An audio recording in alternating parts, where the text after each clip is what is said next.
జమ్మూ కాశ్మీర్లో మళ్లీ ఉగ్రవాద ఛాయలు ఆందోళన కలిగిస్తున్నాయి.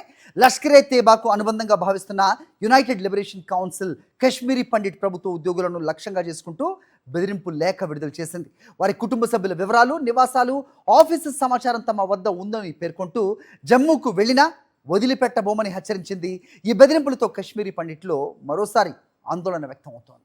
లష్కరే తోయిబా అనుబంధ ఉగ్ర సంస్థ యునైటెడ్ లిబరేషన్ కౌన్సిల్ ఆగస్టు 7వ తేదీన ఒక బెదిరింపు లేఖ విడుదల చేసింది.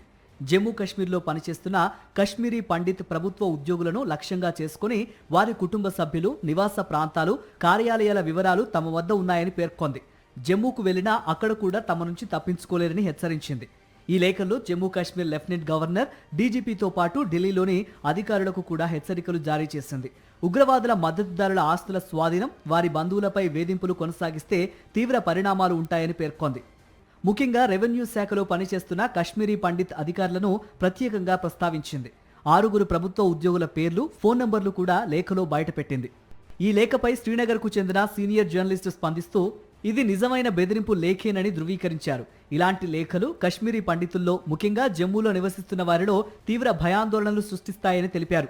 కశ్మీరీ పండితుల సంస్థ పనూన్ కశ్మీర్ ఈ బెదిరింపులను తీవ్రంగా ఖండించింది.